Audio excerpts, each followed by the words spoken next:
مخالف ہی ملتی ہے۔ ہم نے بھی ذاتی طور پر یہ تجربہ کیا ہے کہ ہم سائیکل چلاتے ہوئے ایک سمت سے دوسری سمت کی جانب رواں دواں ہیں اور باد مخالف ہمارا راستہ روک رہی ہے۔ اسی طرح سیاستدان اگر کوئی بھلا کام کر جائے تو مخالفت میں اتنے دلائل دیے جاتے ہیں کہ اچھا کام کرنے والا سیاستدان توبہ کرنے پر مجبور ہو جاتا ہے۔ سائیکل سوار اگر نیا ہو تو اسے سائیکل کی سواری دنیا کا مشکل ترین کام لگتی ہے۔ وہ سوچتا ہے کہ جو کام وہ کر رہا ہے شاید ہی اس سے زیادہ مشکل اور پیچیدہ کوئی اور کام ہوگا۔ پیڈل ماروں یا ہینڈل سیدھا رکھوں، یہ ایسا سوال ہے جس کا جواب سائیکل چلانے والے خوب جانتے ہیں، لیکن پہلے سائیکل چلانے والا ہینڈل کو سیدھا رکھنے کے چکر میں سامنے دیکھتا ہے اور پاؤں پیڈل سے ہٹ جاتے ہیں۔ جب وہ پیڈل کو دیکھنے کے لیے نظر نیچے کرتا ہے تو تصادم کا خدشہ۔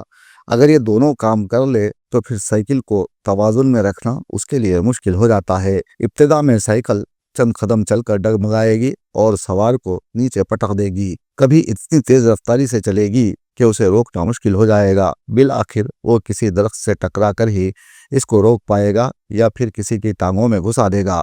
بہرحال نئے سائیکل چلانے والے کو سائیکل سواری سے مشکل کام کوئی نہیں لگتا۔ دوسری جانب سائیکل سوار اگر پرانا اور گھاگ ہو تو سائیکل سواری اس کے لیے کھیل ہو جاتی ہے۔ وہ سائیکل پر کرتب دکھاتا پھرتا رہتا ہے۔ آج بھی ہم شریر بچوں کو سڑکوں پر ایسا کرتے کبھی کبھی دیکھ لیتے ہیں۔ وہ کبھی ہینڈل چھوڑ کر سائیکل چلاتے ہیں تو کبھی ایک پہیے پر اسے چلانا بہت بری سمجھ لیتے ہیں۔ شہر حیدرآباد میں پرانے لوگ بہت شوق سے سائیکل پر دفتر اور بازاروں کا رخ کیا کرتے تھے، مگر آہستہ آہستہ وسائل بڑھنے کے ساتھ ساتھ سائیکل کی جگہ موٹر سائیکل نے لے لی۔ جب یہی موٹر سائیکل لون پر دستیاب ہونے لگی تو لوگوں نے سائیکل لینا بالکل ہی بند کر دیا۔ اس کے بعد جہاں جہاں سائیکل ٹیکسیاں ہوا کرتی تھیں وہاں اب دوسرے کاروبار شروع ہو گئے اور سائیکل ٹیکسیوں کا وجود باقی نہ رہا۔ 1990 کی دہائی سے اب تک ہزاروں گھرانوں میں ذاتی گاڑیاں داخل ہونے لگیں اور سائیکل آہستہ آہستہ شہر کی سڑکوں سے غائب ہوتی چلی گئیں۔ لیکن اچھی بات یہ ہے کہ گزشتہ کئی سالوں کے دوران لوگوں میں ماحولیاتی تحفظ اور صحت کے بارے میں بڑھتی ہوئی بیداری کے ساتھ ساتھ سائیکل واپس سڑکوں پر آ چکی ہے، تاہم اس کا رنگ روپ تبدیل ہوا ہے اور یہ رنگ برنگی ہو گئی ہے۔ اب اسے چلانا فیشن بنتا جا رہا ہے، لیکن پہلے اس کا استعمال ضرورت کی تکمیل کے لیے ہوتا تھا۔ نئے شہر آنے والے طلبہ جنہیں یہاں کوئی نہیں جانتا تھا وہ اپنا بس پاس سائیکل ٹیکسی کے اونر کے پاس بطور ضمانت رکھوا کر سائیکل کرائے پر حاصل کرتے تھے اور گھنٹہ 2 گھنٹے استعمال کرنے کے بعد اس کا کرایہ ادا کرتے ہوئے اپنا پاس واپس لے لیتے تھے۔ تاہم اب وہ زمانے لٹ گئے، لوگ اپنے بچوں کو سائیکل سکھانے کے لیے نئی سائیکل خریدنے لگے ہیں۔ یہاں کہنا بس اتنا ہی ہے کہ بدلتے وقت کے ساتھ انسان آرام پسند ہو گیا ہے۔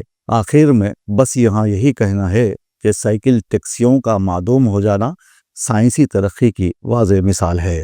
مین بازار پہ جو سائیکلوں کی دکان ہے، ہمارا جب بچپنا تھا اس ٹائم کے والد صاحب جو ہے شیخ محمد الدین صاحب کے، اس ٹائم پہ جو ہے 2 پیسے ہوا میں لے کے بھرتے تھے اس ٹائم پہ۔ آج میری دکان ہے 50 سال کی دکان ہے یار۔ میں 1100 روپے سے شروع کرا 1976 میں انٹرمیڈیٹ تک پڑھا ہوا ہوں ورنگل کے محبوبیہ پنجیتن جونیئر کالج موٹھاڑا ورنگل کا۔ میں انٹرمیڈیٹ کا 2nd ایئر کا پاس ہوا ہوں۔ نوکرانہ ملنے کی وجہ سے والد صاحب میرے کو یہ دکان پر لگا کر دیے ہیں۔ میرے میکینک صاحب محمد عبدالرزاق صاحب یہ کام سکھائے سو سے میرے کئی مرتبہ میں پولیس میں گیا ہوں، ریلوے میں گیا ہوں۔ خود ہمارا کالج ہے محبوبیہ پنجیتن جونیئر کالج ہے، اس میں بھی دیکھوں نوکریاں نہیں ملنے لگے، والد صاحب دکان لگا کر دیے۔ اسی دکان سے آج میں کام کر رہا ہوں۔ آج ہمارے 3 دکانیں ہیں ہمارے، یا خود پر چڑھوئی کی مٹی کے پاس بھی اتحاد سائیکل بول کر ہے، وہاں بھی میرے چھوٹے بھائی حافظ محمد سلطان غیاث الدین صاحب اسی دکان پر کام کرتے ہیں۔ میں تقریباً سائیکل لائن میں 15 سال سے ہوں، 10 سال سے۔ پیسہ ہے کوئی کاروبار ابھی پہلے سرکار نہیں ہے۔ چنگے سائیکل میں بچوں آپ کے پاس کیا بکتے ہیں؟ نہیں، بچوں کے بڑے کے پورے سائیکل نہ مل رہے۔ آپ ریپیرنگ بھی کرتے ہیں بھائی؟ جی ریپیرنگ بھی ہوتا۔ ہاں، کتنے سال سے کرتے ہیں آپ؟ یہ دکان پہ تو 4 سال سے ہوں میں۔ اس سے پہلے سٹی کالج میں کر رہا تھا، اس سے پہلے دلی میں تھا میں۔ دلی سے کرتے ہیں جی۔ تب زمانے میں اور یہ زمانے میں کتنا فرق ہے؟ تب بہت فرق ہے، سائیکل میں موڈیفائی کر دیا سائیکل کے، پہلے سائیکلوں میں ابھی کے سائیکلوں میں بہت فرق ہے۔ ابھی بہت فرق ہے، کیوں پہلے ترائی کی سیکنڈ وغیرہ ریپیرنگ وغیرہ ہوتی تھی، اب پہلے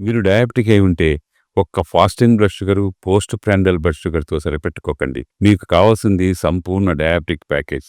అందుకే యాపిల్ డయాగ్నోస్టిక్ సెంటర్ వారు అందిస్తున్న యాపిల్ డయా కేర్ కేవలం 599 రూపాయలతో అన్ని రకములైనటువంటి డయాబెటిక్ పరీక్షలు నిర్వహించబడును. ధర తక్కువ, ఫలితం ఎక్కువ.